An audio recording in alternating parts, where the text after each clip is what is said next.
Lovely. Lovely. Welcome to Real Talk episode 34. Let's go. Let's go. It's like a super. It's like head of Kick-Ass. This is like. Sorry. This is weird. 34 goddamn podcasts. Yeah. We've been doing this for way longer than we thought. Yeah. Shit. How many months have we been doing this for?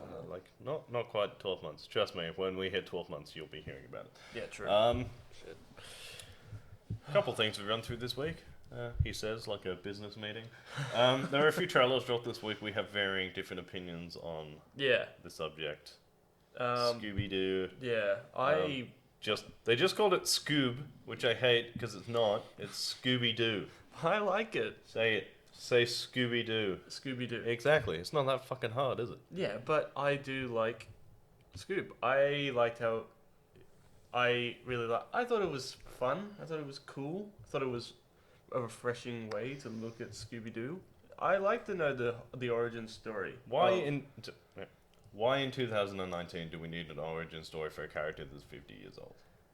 I don't know. They're probably running out of money, and they want, or not running out of money. They just want more money. But it's a Scooby-Doo movie, and I'll go see it. Look, I'm gonna see it. I think that it's exactly that. It feels like they've run out of money and they need more cash. Like they're forcing a movie. But because there was one moment in that trailer where I was like, alright, that's Scooby-Doo. And there's that bit on the beach. Yeah. Well, you gotta admit, that's adorable. It's like, it's a stray. It's like, no, it's not. It's mine. It's like, what's his name then? Scooby. Scooby. He looks down at Scooby Snacks. Like, middle name? Doobie. Last name? Do? Like, that's a good... That is good, but the rest of it looks and feels like a cash grab. It looks wrong and it sounds worse. Yeah. Okay, there was the one bit... The live action movie did a better job of sounding like Scooby-Doo and Shaggy than the animated thing did. And it doesn't matter who does the voice for it. True, but the guy who's doing the voice for Scooby-Doo is the original voice of Scooby-Doo. So he's... I don't know how old he is now. I wish I had my laptop and my phone on me. I'd have a look. Still, but it's less the way Scooby-Doo sounds and more the way Shaggy sounds.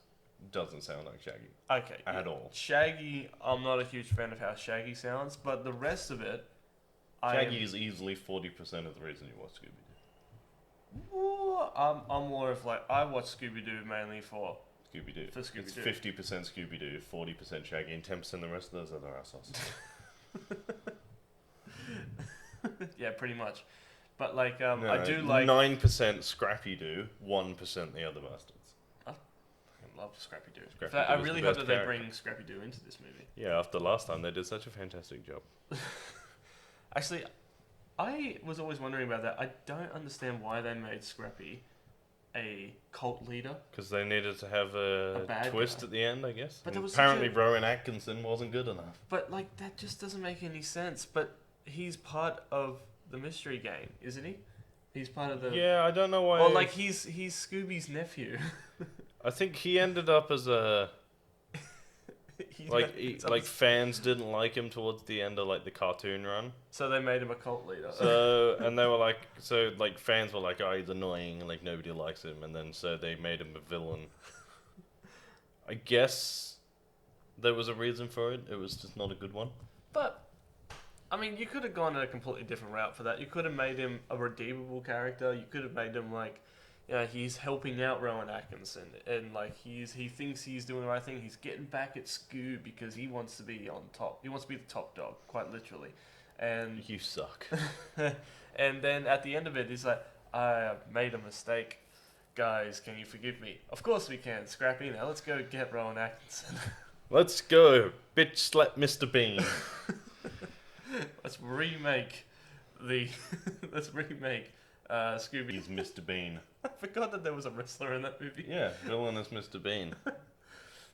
Oh yeah, the wrestler. Yeah, the wrestler at the end, or at the top when Daphne is trying to open up the shaft. Yeah, there's a brief moment in that where you forget it's Scooby-Doo and you're watching Buffy the Vampire Slayer beat the shit out of a wrestler. Holy shit, that was Buffy the Vampire Slayer.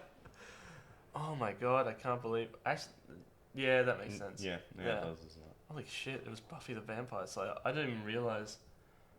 Okay, we went on a little bit of a tangent from talking about a movie that's at least 15 years old. Yeah.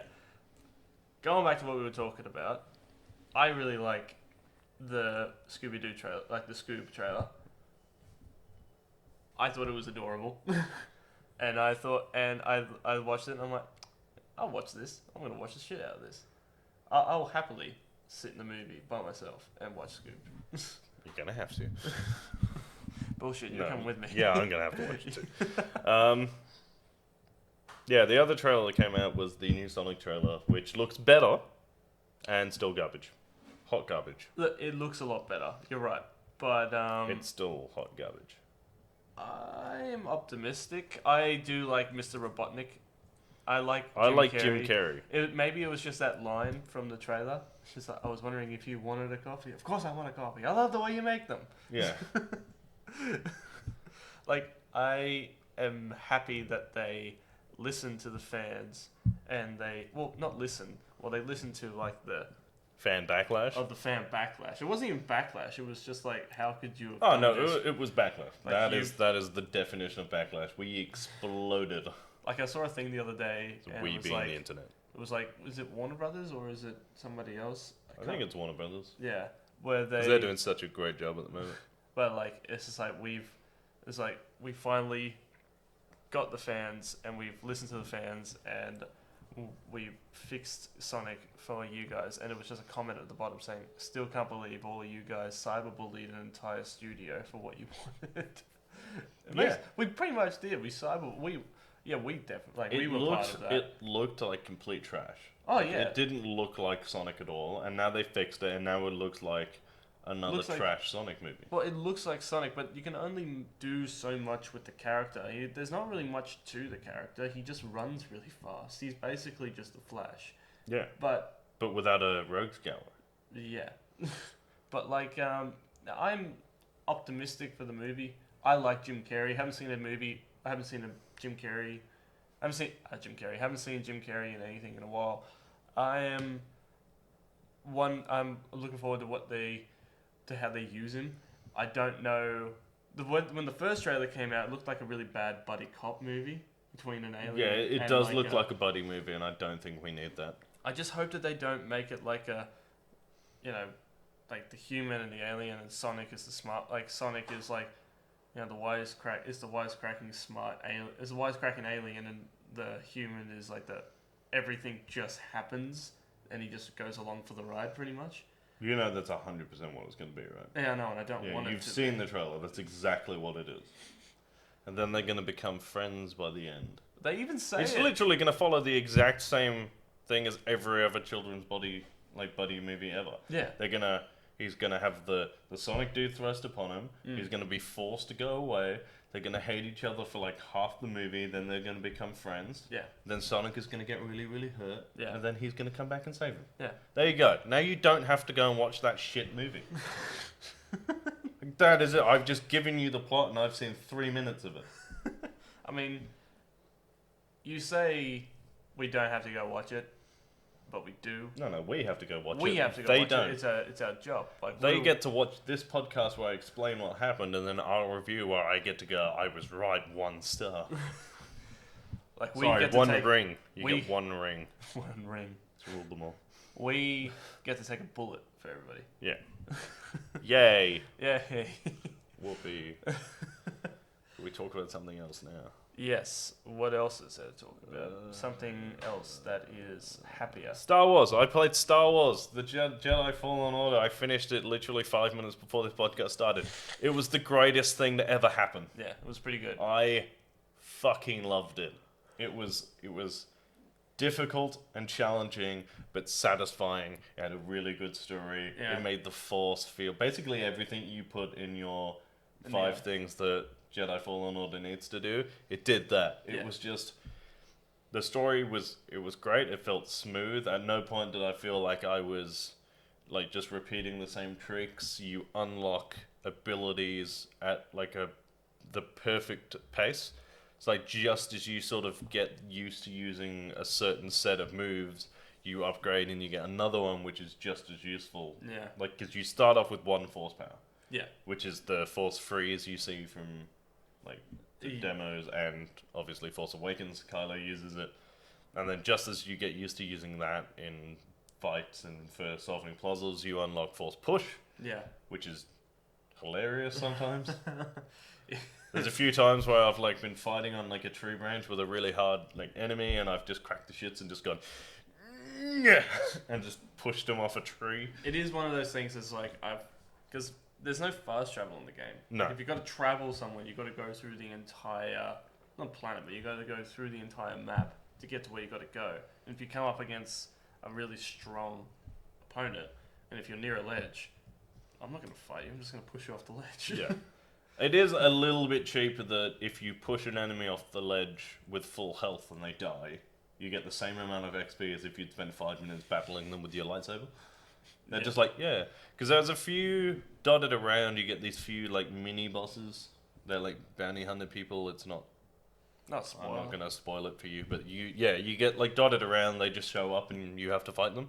Yeah. And there was 2 I did last night, actually, where I was on Dathomir, and like I was just running to get to like the next objective so I could like save it and get to bed. Right. And I was like ran in, and there were these 2 like of these like high health bounty hunters. Yeah. And one was at the edge, and I was like, yeah, and he just like fell off the edge. And I was like, okay. And then I did basically the same thing to him on the other side. Like he dashed at me, and I like dodged out the way and pushed him, and he fell off the edge again. And I was like, well, that was easy. And I got a trophy for that. Yeah. I think it was good. It was like Scum and Villainy. Yeah. Like was the trophy for it, and I was like, this is great. I don't know how I feel about that, but I'm glad I did it. Yeah. Well, it was just like, okay. Like I feel like it had all the makings of like an epic boss fight. It was just like the review will come out hopefully tomorrow, Wednesday. But it's looking at like a 4.5. 4.5? Yeah. Yeah? Like, the only problem with it is it's slightly frame ratey. Yeah, every now and then. Like, if you go from an area that's, like, empty and you're just traveling, and you go into an area with lots of enemies, or, like, a lot happening, it does slow for, like, 4 or 5 seconds, but it recovers pretty quickly, and it's beautiful. It's amazing. Yeah, it is a very... And it's everything, like, all the characters, like, they don't shove too many characters in there. There's really, like, 3 or 4, and they're all fleshed out, and they all feel, like, good. Yeah. Like, there was one character in there, I'm not going to say it, just in case people haven't played the game yet, but there's one character in there that you only see once in the movies, and then you hear about him a few times, and then you say, then, like, you hear that you're going to go and actually talk to this character, and you see the character, and like you actually spend a little bit of time. Yeah, like chatting, and you see that. I mean, could you say that? It was in the demo. It was in the demo. But like, oh no, I'm not talking about that character. I'm talking about the other character on the same planet. Oh, okay, yeah. No, I'm with you. Yeah, no, that's a little bit of a spoiler, mainly for Star Wars nerds. Yeah. You see him once in passing, like his name is mentioned, I think, like once in one of the other movies, and then it's like, oh, you have to go meet this character, and you go and sort of do a thing, and like you chat to him, and you meet him, and you see the stuff. And there's a few new planets. There's a few like ones you've not been to, like the couple main ones you don't really do, but then obviously there's Dathomir, which we've seen before, and there's Kashyyyk. I was excited. Which I loved. I was very excited, like, because you find out in the first mission that Dathomir is a place that you should go to. Yeah, as soon as you unlock the ability to travel between planets, it gives you your next objective planet. Yeah. And Dathomir. And I do like, and is it a spoiler if I say, like, so the ship is also a big part, like, the ship is a big part of the gameplay as well. Yeah, it's like your home base is like the ship. I noticed that there's only 1 or 2 load screens, like the load screen when you're starting up the game. Yeah, so there's a load screen when you start up the game, and that's pretty much it. Yeah. Everything else is like hidden load screens, like you taking off from a planet to get to the next planet, that is technically a load screen, but it's hidden as like you're around your hub world and you jump into hyperspace. Yeah. And you're just walking around the ship. And then when it's loaded, the guy goes, "Hey, we're about to arrive at the planet." And then it's coming, and like you've got to go and land there. Yeah. And I love that. Like, it just makes you... It doesn't take you out of the game. Like, if it does... If a game that does that has little to no load screens in it, it doesn't take you out of the game. And I hate it when games... They give you just so many... Like, Skyrim was probably the worst, because you walk Skyrim through a is door... hot garbage. WWE 2K20 is hot garbage. Yeah. Hot garbage that you still finished. I did finish the My Player story. Yeah. Which we'll get into in a sec. But And, like... Star Wars right now. Yeah. But, like, I do... And I really love that they put so much time and effort into... Like, just keeping the player in the game, in the moment. Like, it's your story. It feels continuous. Like, at no point did I feel like I was being taken out of the story via a load screen. Yeah, it's not like, oh, I got to go through there, and then the game stops, and you're like, do. It's almost like... And then you, like, get to the next bit. It's like, the closest you get to a load screen is there's, like, these... like really skinny corridors you've got to like scoot through, which is pretty classic. It's the same as God of War's when you have to mash a button to rip a door open. That is just there to give the game time to load the next room. Yeah, pretty much. Which is all that was. Yeah, and it's clever. Like, it's so clever. And I will say this about the game. Mainly for the fights, I guess it depends on the difficulty that you play on, depending on how fast you want to go through the game. Like, for us, we played it on Jedi Knight. I played it, so we played it on medium. Like, so there's like, it's set into Padawan, Jedi Knight, Jedi Master, Jedi Grandmaster. Yeah. And it's literally easy, medium, hard, and why the fuck are you doing this to yourself? Pretty much. Which is... like they're the pretty standard game types, especially for like a respawn game and like things like that. Yeah.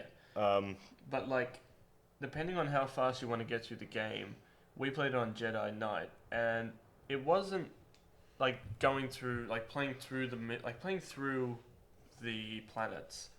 That wasn't so much difficult, but there were, especially on Dathomir, like there were some opponents that were very hard to handle. Like, you couldn't handle like 2-on-1 pretty much, because they're very berserker. Few enemies where you get like when you initially like run into them with your very base amount of attacks and powers that suck. Yeah. And then like Dathomir is a good one. I went to Dathomir really early, and I know you can get away with not going to it until the story tells you to. Yeah, pretty much. But I was like, hey, that's Dathomir, I want to go there. Yeah.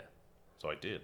Yeah. And it sucked. Like, I got my ass kicked like quite a few times there, and then like I left and then did like probably another third of the game, and then it's like, oh yeah, you should probably go to Dathomir and go and do this thing, and then you get there with like your new powers, and you're like, come on, it's not going to be as easy this time. Like I did it. There was a mini boss in like the very first planet that we went to. The little frog lizard thing. Oh yeah, that thing sucks. And it kicked my ass. Yeah. Like, it destroyed me like twice, and I went back, got my XP, and I must say, like the fighting mechanics in it. It's Dark Souls, in case any of you. It's so Dark Souls. Like, it's Dark Souls, but slightly more forgiving. Yeah, slightly. Slightly more forgiving. Like, if I think I've never seen you more, not angry, just frustrated when it comes to like a boss battle. It's the Dark Souls feel. It's like you throw yourself at an enemy so many times that like, it's like you throw your enemy not until you luck your way through a boss fight, but until you learn the patterns and like get a feel for how they fight, so you can adjust your fight style to it. Yeah. Which is what it is. I mean, there was that one boss fight we did earlier where we both got down to one hit each, and she just chucked a new move out there, and I died. And that's what I like about it. Devastated. And that's what I like about it too. Is like, well, I do and I don't like it. I like it from like admiring the game, but I hate it when playing the game when you're versing a boss and they decide to change it up on you. Because like when you're playing in a boss battle, like you can counterintuitive, like you're very counterintuitive. You know what move they're gonna do depending on like how they move, how they charge up for a move. But there are times when the game could pretty much charge up for a move and then do something completely different. Yeah. So it always keeps you guessing, and I do love that about the game. I felt that was very clever. It keeps the player on their toes. But when you're playing the game, and when you're versing that person, you're playing it, it's like, okay, they're going to do this move, and they do something completely different, and you end up snapping your controller. It's not one of those games that like just makes you... It's not hard enough that it makes you angry that you're losing. It's just like, there's a few moments where it's like you almost... It's funny, because you go full Jedi, you go, God damn it.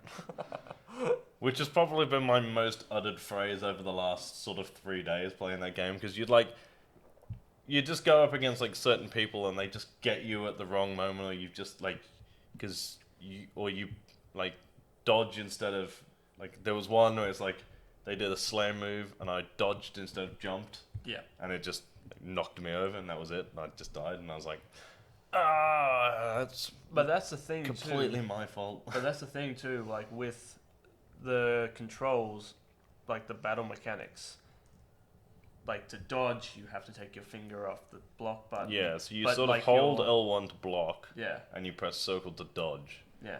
But you can't dodge if you're holding the block button. Yeah. So you've got to like you got to think about it. It's like having Jedi reflexes. You've got to release. So you can't hold the block button because that'll slow your reflexes for dodging. Yeah. But then if you don't hit the dodge button in time, so it's the same thing. So you've got to like, you could be blocking a couple of fights, they'll do like an unblockable move. You got to release, dodge, then get back in there and hit them with your lightsaber. Yeah, true. And it just feels great. Yeah. It's honestly, it's the best feeling Star Wars game since Force Unleashed. It is. With a significantly better story. Yeah. I do really... Star Wars Force Unleashed, the first... maybe the second one. I do like the second one, mainly for the gameplay. I do love... Like, Star Wars... I enjoyed the story for Force Unleashed too. I just thought that it was... kind of repetitive. Too short. I thought it was too short. Yeah, you could go through it in a day. Yeah, I think I finished the whole thing in 6 hours. It felt like DLC. It didn't feel like a full game. It felt like an episode. I think that's what they made it feel like. They made it feel like an episode. Yeah, but in order to do that, you need to have more gameplay, like better gameplay. It was the gameplay was exactly the same as the first one, only you got another lightsaber. I think we're going off on a little bit of a tangent, but I understood why they brought Boba Fett into that game.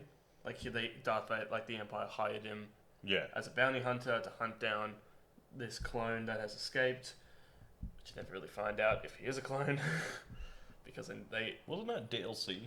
It was DLC, but only for I think it was like PC, so... PS3. Was it for PS3? Possibly PS4. No, because they never came out on PS4. I think it was DLC, like anyone could get it, I just didn't. Yeah, but like the DLC, like... The DLC for that game was better than the game. Yeah, because you go after Luke.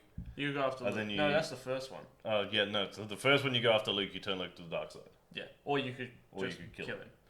But not turn him to the dark side. Yeah, turn him to the dark side. Obviously. But, at that point, you're better than... But going back to the Boba Fett thing, I do understand why they hired him. He's a bounty hunter, so they paid him to do it. But I would have liked to have at least had like a boss fight with Boba Fett, like show us some of his bounty hunter skills. Like, he is the bounty hunter. Show us what he can do. But instead, they had us fight a giant robot. Not. Pardon? Unless he's not. Maybe the Mandalorian is the true bounty hunter. Maybe. We'll find out tomorrow. Was that a segue? No. I mean, we can talk about it. Let's talk about the Mandalorian. We haven't seen it yet, but let's talk about it. Okay. IG-88. No, IG-11. IG-88. I keep on going to IG-88. I keep on thinking that's him. So that's not IG-88. It's not. I looked it up the other day, so I was like, oh, that's the bounty hunter. It's the IG-88. Right. From Empire. Yeah. And I was like, yeah, so clearly it would be the same, like, bounty hunter. That makes sense. But then I looked it up, and it's IG-11. It's voiced by Taika Waititi. I'm excited to see... I'm excited to see this movie. But apparently a lot of people have been saying that, like, it looks great. A lot of people are saying it takes a couple of episodes to get into. Right. But there's only one episode coming out tomorrow. Also, these are the same people who said that The Last Jedi sucked, and we don't agree with them either. Yeah, true. And they got the biggest face palm. So I'm just going to watch it, Right. And see how it goes. Like, I have not held much stock in the initial reaction to it because, in my experience for Star Wars, the initial reaction is almost always shit. Well, yeah. Well, that's the thing with Star Wars fans suck. Well, that's the thing with Star Wars fans. You can't please everybody. Like, because they want a certain thing, and if you don't give them a certain thing, they're going to get mad and they're going to bitch and moan about it. Oh, people are going to say that Jedi Fallen Order sucks. Yeah. Yeah, people are going to be like, oh, you know, it doesn't have...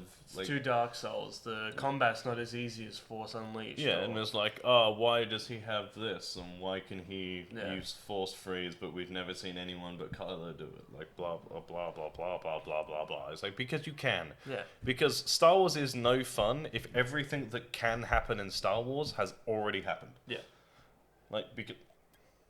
Alright, let's... Look, I'm not going to get into an argument about how shit some Star Wars fans can be. That's a whole nother podcast. But yeah, so the same argument will be made that was made with the end of The Last Jedi. Yeah. Which is that if Luke can force project himself, why has it never been done by another Jedi before? But do you know a power that we'd never seen before until it happened? Force lightning. Force lightning. Yeah. Like we're less like, and nobody 40 years ago went, why can the space wizard fire lightning out of his hands? We all just went, that's fucking cool. Yeah. Why can't we... I'm going to keep doing that because when new force powers come up and new things start, it makes me feel happy. The Palpatine effect. That's what we could call it. Yeah, I enjoy when people use the force in different ways. Like because it's a magic power. Yeah, like there shouldn't be a limit on it. There isn't. Like, there are so many... like theories and there's so many things out there about like what the force is limitless. Yeah, like, Yoda conjured a lightning storm as a ghost. Yeah, like you can turn yourself, like you can use the force to become a ghost. Like you can still be in the physical world. I'm pretty sure in the DLC for Force Unleashed for the first one, you fight Obi-Wan Kenobi as a ghost. A ghost, like you kill him with lightning. You make him explode. Yeah, like you kill him. And then he dies, but he doesn't die. He comes back as the Force goes. You fight him again, and then you destroy his essence with the Force lightning. Yeah, which is awesome. Does it make awesome. sense? No, but it's Star Wars. It doesn't make any less sense than him coming back as a ghost in the first place. Yeah, true. With who still has a lightsaber, but you know, that is a whole other thing. Saving that for the Star Wars podcast. Yeah, well, we'll go further into gameplay because I know Nathan, your brother, just finished the game as well. Yeah, he sent me a message yesterday after he got the game around the same time as us, and then he finished it before us, and he sent me a message going, "Have you finished it yet?" I'm like, "No, we've had stuff to do. Why have you?" It's like, "Yeah, I started at 11. I didn't finish till 1 o'clock in the morning." Yeah, no, I 100% like that first day. I would have played it till completion if I had not had to go to work. Yeah, like it didn't take we volunteered our day to Star Wars. We didn't 3 days in a row. 3 days in a row. We didn't get off the couch. We got it Thursday. I played it all day Friday, all day Saturday, all day Sunday. Except for those days when I had to go to work. Yeah. And then I did the last hour. Yeah. Like hour and a half this morning. So it was great. Like, if I'd not had to go to work on Friday or Saturday, I'd have finished it Saturday morning. Because I wouldn't have slept. But that's the thing. That's the beauty of this game. It's like, you know that there's a good game if it's like, I'll play till the next level. Oh, that's cool. I'll play till the next level. You just keep on telling yourself that, and then what do you know? The game's over. There was a lot of that. Like, I think Friday morning we turned it on at 9 o'clock. Yeah. And then we didn't eat. And then we That's not a played lie it either, we until didn't I had to go to work at 4 o'clock in the afternoon. And it was still like, and then I've got my brother going, you know, you start work in like half an hour, and I'm like, shit, I better have a shower. Like, I hadn't moved from this chair. Like, I'm still in my pajamas from 8:30 this morning, just smashing shit with my lightsaber. Yeah. It's a great game. But we'll talk about more on the following ensuing podcasts. True. Mainly the Star Wars one, which we are also like 2 weeks away from. Yeah, we are 2 weeks away from the Star Wars podcast. We just need to organize a day to film and record it. Yeah, true. And then, but it'll be out before Star Wars. Yes, it will definitely be out before Star Wars. Star Wars. It might be next week. It's happening next week, maybe. Next week or the week after. We'll see what happens. Yeah. Or the week after that. It'll be in the next 3 weeks. Subject to change before notice. Yeah. Subject to change with 0 to fuck all notice. We'll do our best. Oh god, there's so much. Is there anything else to talk about? We did Death Stranding a little bit last week. Yeah. Which I, in fairness, completely pushed aside for Star Wars. Yeah. Well, we've been looking forward to Star Wars more than Death Stranding. Look, I've been actively looking forward to Star Wars. Let's be honest, I was curious about Death Stranding. Yeah, you bought Death Stranding out of the curiosity. You wanted to know what it was about. And do you know what it's about? No. I think that's why I brushed it aside, was because, like, Death Stranding is this great, expansive, like, well thought out, beautiful game. Oh, it is gorgeous. Yeah. Like, the graphics are outstanding. Yeah. But I've played, like, 2.5, 3 hours of it, and I have no idea what I'm doing.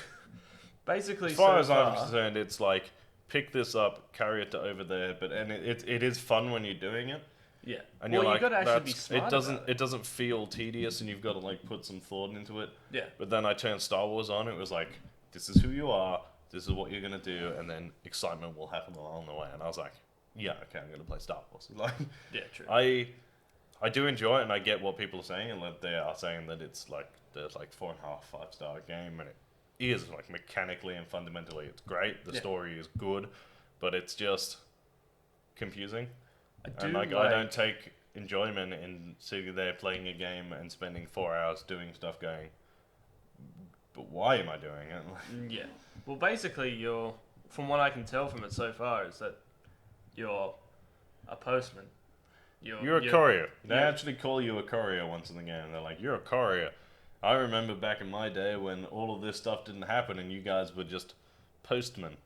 But now you're like, because couriers are the only people who can go between cities at the beginning of the game. And they're like, yeah, you guys are basically legends now because you are willing to walk basically across the country. Like, it is dangerous territory. You've got those big ghost things and all this stuff. And you're like, okay, only Hideo Kojima could get away with that shit. Yeah. Only Hideo Kojima could give me respect for postman now. And calls it Death Stranding instead of Postal Simulator 2019, which is basically what it is. It is. It's pretty much. Like, I've done 1 bit of combat and 5 hours of gameplay.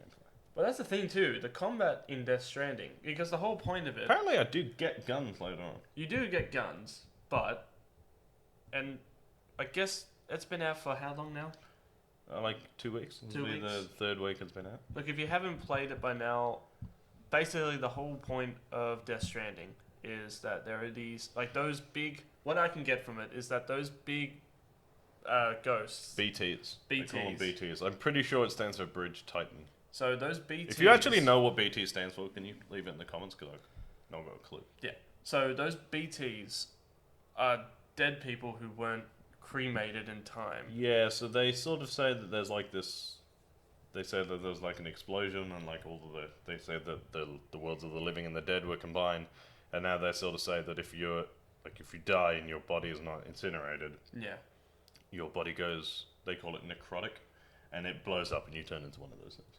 Right. But I'm like, that makes no sense. That makes no sense. But I'm sure it will make more sense by the end, but it is. But the whole point... frustrating a little bit to get there. But, like, the whole thing is that I understand now why you don't have weapons to begin with, is because the whole point of it is that if you kill somebody, you have to then take their body, cremate their body before they turn into one of those giant ghosts. Or explode and then turn into one of those giant ghosts. Well, the explosion is pretty huge from what they're saying. Yeah, they call it when they blow up, they, like, destroy whole cities. Yeah. So they're saying that, like, it's heavily hinted that this sort of terrorist group is infiltrating cities and killing themselves.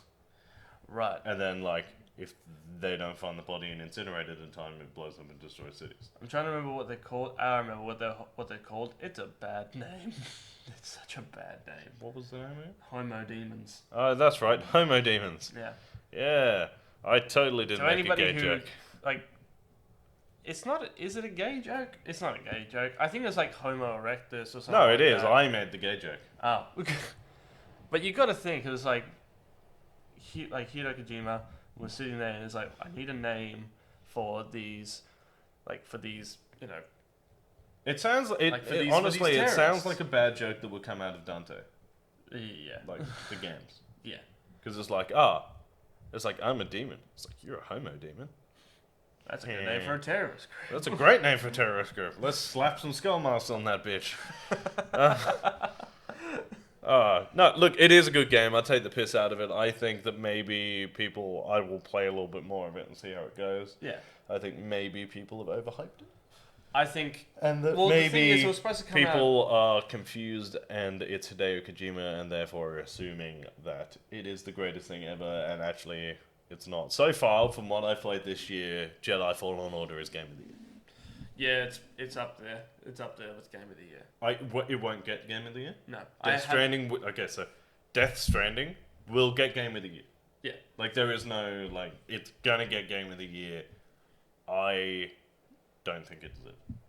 I don't think it... In the same way that, like, having said that, I was wrong last year, because last year I said that Red Dead Redemption would 100% get Game of the Year, but it didn't deserve it. God of War did. God of War. And then God of War got it. Yeah. Because my argument last year was that Red Dead was brilliant. Yeah. And it was, like, it graphically was great. The story was fantastic. I died inside at the end. Yeah. And like, didn't. It was great, and like the prologue was really good, and it did a great job of like creating Arthur as a character while still telling John's story up to the beginning of Red Dead 1. Yeah. And like that was fantastic, but God of War was flawless. Yeah. Like soundtrack was great, graphically it was great. Like there wasn't a moment in that game where I was like, oh shit. Even when you're like traveling to places on the boat, you've got that little head Mimir who just talks. Like he just tells you stories, but it's not like your granddad telling you stories you don't want to hear for the 9th time. It's like a good, exciting story. Yeah. And it like fills in the lore and like explains like other characters' motivations, like bad guy motivations and stuff like that, and explains how the Norse gods are in this universe. Whereas Red Dead had a lot of like go and kill 5 rabbits, and like you could fuck around and it would like in order to finish it, really you had to do a ridiculous amount of tedious shit. Yeah. Whereas I platted God of War. Yeah, true. I'm gonna plat Jedi Fallen Order. Yeah. Well, that's the thing too. I'm going like if you're pulled back to a game, it's like I'm still having fun with this even after I've completed it. So I finished the game, which has the greatest ending of a Star Wars game I've ever seen. Yeah, it's like pretty good. it blew us away. Yeah. Like it was awesome, and it just feels epic. I'm not gonna spoil it right now. There probably will be spoilers later. Not in the podcast, but later. Yeah. It just feels epic, and I want to go back and finish it. Whereas Death Stranding, I'm like, can I be bothered to go in and try and finish this game? Which I should never feel like. How long is the gameplay for Death Stranding? Apparently it's like hours and hours long. Whereas like Star Wars was like 20 hours. Probably take 20 hours to finish the story if you don't do a lot of the fucking around that I did. Yeah, true.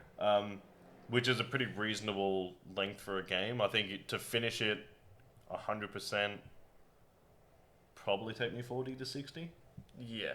It took me probably about 30 hours to finish it, and I like went after collectibles and I scanned stuff, and I like to listen to holograms because I like the lore and I'm a Star Wars nerd. Yeah, you have both the Jedi and the Sith Bibles, don't you? Yeah, I do. They're right there. Yeah. I want to be able, like, I've been looking online. I want to try and find, like... Oh, there you go, if you can't read it. It's the Jedi Path and the Book of the Sith. Yeah, see... And they've all got little notes in it written by, like, Yoda and Obi-Wan and the Emperor and stuff like that. That's cool. And Mace Windu. It's pretty cool. I think, is there anything else to talk about before we start talking about a book that was released 6 years ago? Nothing to do with pop culture. The only other thing that I could really think about was that I dropped the ball last week about Doctor Sleep. Yeah, okay. Doctor Sleep. You want to run through Doctor Sleep quickly? You got 5-6 minutes. Okay. Doctor Sleep is awesome. It is a fantastic continuation of The Shining. If you haven't seen The Shining, you don't really need to see it to understand it. They kind of do. Hold on a second. If you've not seen The Shining, go and watch The Shining. Well, yeah, go it's watch one The of the Shining. best films ever made. Yeah, go watch The Shining. It's a great movie, but it's not necessarily important to see this movie because they do explain it in the movie. They do go over his dad, his drinking habits, how abusive he was, and what they went through at the is it the Overlook? Yeah, Yeah, the Overlook Hotel. At the Overlook Hotel, and it is, and I love what they did with the Shine, Yeah.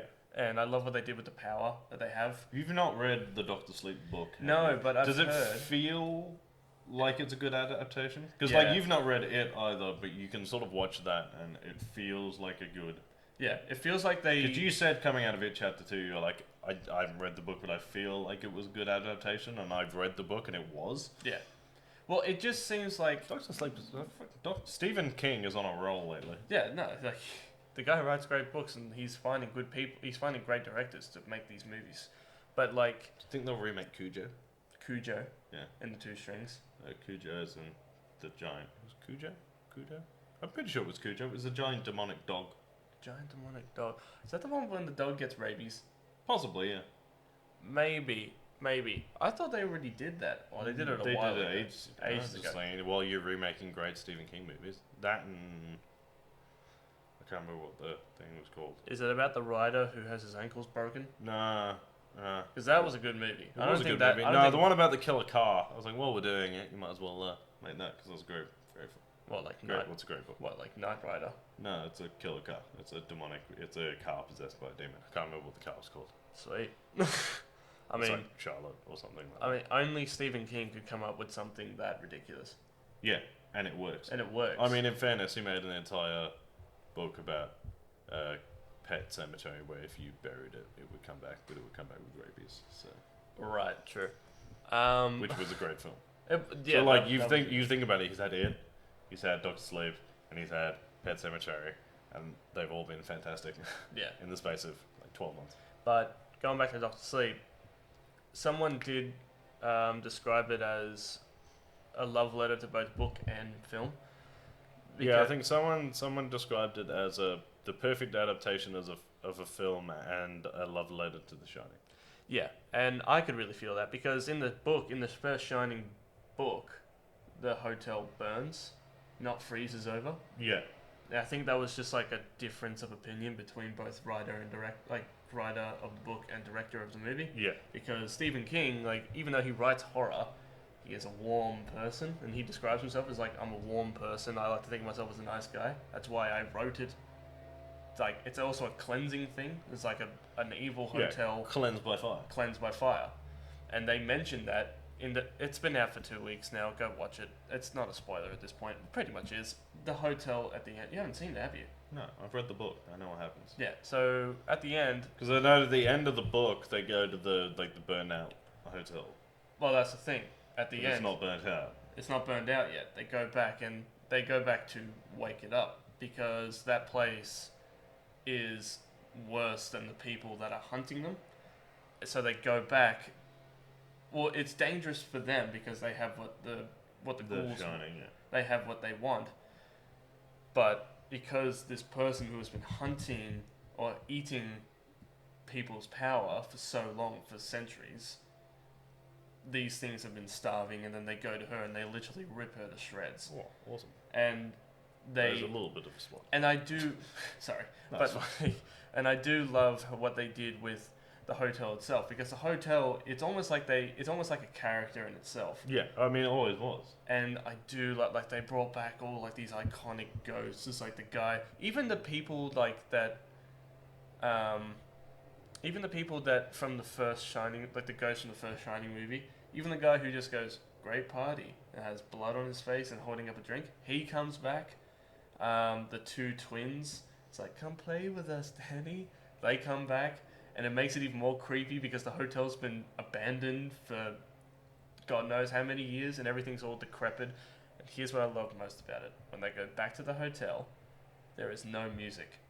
There's no eerie music. There's no, like, the Shining theme doesn't play. It's just him walking through, waking up the hotel, and it's just like floorboards creaking. It's just like what a decrepit haunted hotel would sound like, and then like the boiler room going off, and then you hear like all these lights flickering. It's eerie to the point where it was keeping me on the edge of my seat, wondering what's going to happen, and it did what the Shining movie did so brilliantly, is that it built what's the word I'm looking for?